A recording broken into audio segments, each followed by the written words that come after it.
The harsh statistic that worries Alcaraz at the Paris Masters 1000. The Mercian faces his fifth attempt at a tournament that has historically proven to be an impossible mission for Spanish tennis players and in which he has never managed to get past the quarterfinals. The Paris Masters 1000 is an incredibly hostile tournament for Spanish tennis players. In fact, throughout the entire history of the event, there has been only one Spanish champion, David Ferrer in 2012. Even Rafa Nadal himself has been booed on several occasions when playing on the fast courts of the City of Light and has only managed to play one final, in which he was defeated by the Argentine David Nalbandian.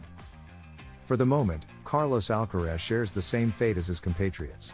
The Mercian faces his fifth appearance in an event where he has never gone beyond the quarterfinals. Furthermore, last season he fell in the round of 16 against the local player Hugo Humbert. However, 2025 is the year for the man from El Palmar. Carlitos will look to finish the year successfully in the last events of the season. In Paris, he will start competing in the second round against the winner of the match between Cameron Norrie and Sebastián Baez.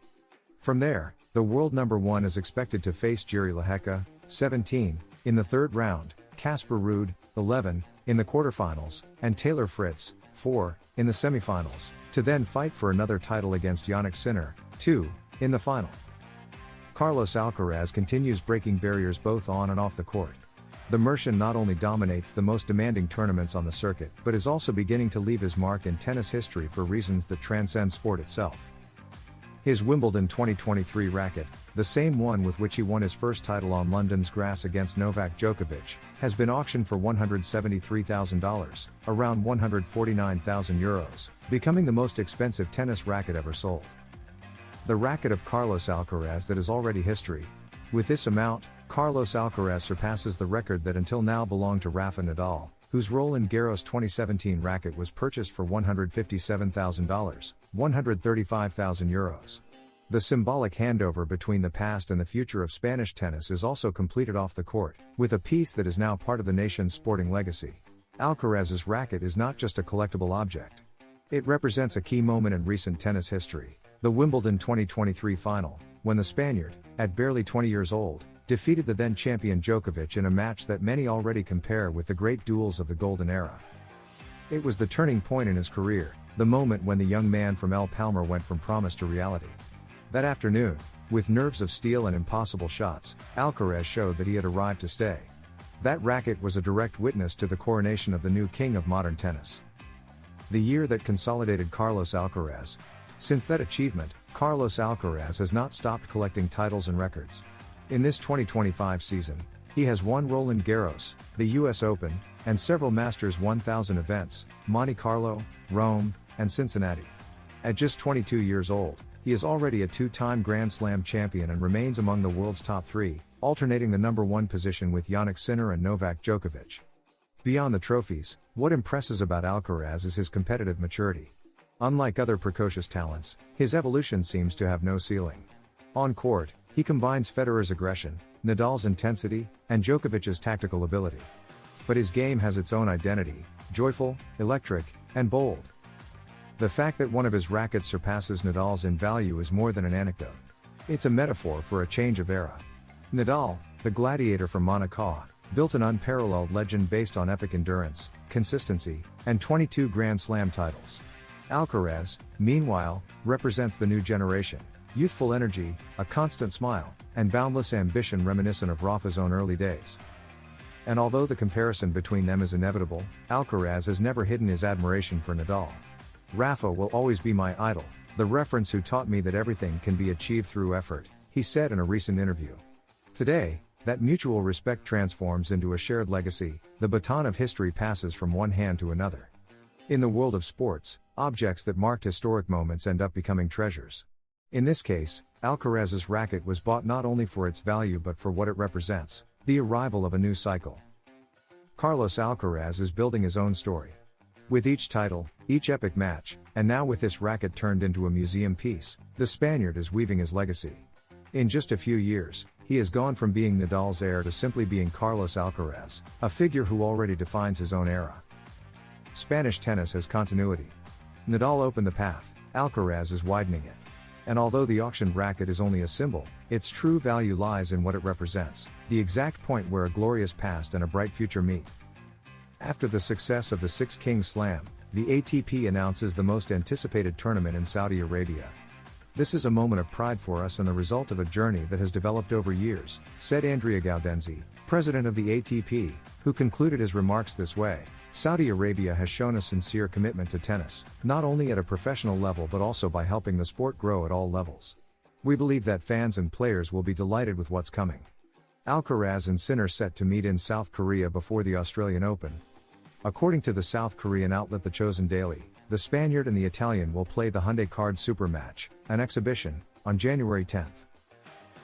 Carlos Alcaraz and Jannik Sinner already have a confirmed date to face each other again on a tennis court.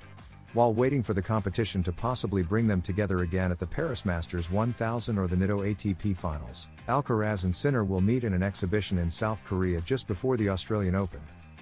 According to The Chosen Daily, Alcaraz and Sinner will face off in this exhibition, called the Hyundai Card Super Match, scheduled for January 10th next year at the Inspire Arena in Incheon. Although there is still no official confirmation from the organizers, this Wednesday both Alcaraz and Sinner posted on their social networks an image with their signatures and the Hyundai Card Super Match logo with the same message, "See you in Korea." Even though it's an exhibition, tennis fans already know they will enjoy an early clash between Sinner and Alcaraz in 2026, before a possible official meeting between the two at the Australian Open, the only Grand Slam in which they have yet to face each other.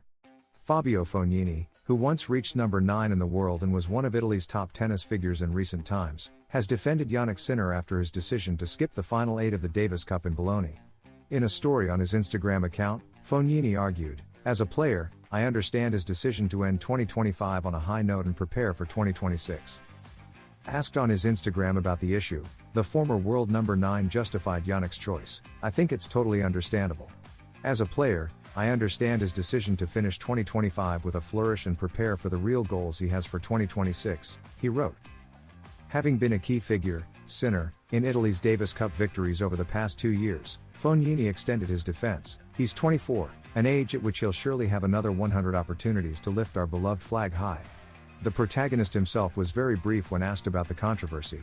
"I can only say that I accept all criticism. I've already said everything about this topic and have nothing more to add," said Sinner in comments reported by Uba Tennis and Sky Italia, surely appreciating his compatriots' support.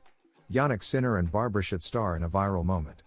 Jannik Sinner and Barbara Schett starred in one of those moments that go viral within seconds. It all happened right before a television interview, when the Italian approached to greet her with 2 kisses. It was a simple gesture, but full of elegance and warmth. Schett's reaction said it all, a spontaneous smile, almost of surprise, making it clear that there was a special chemistry between them.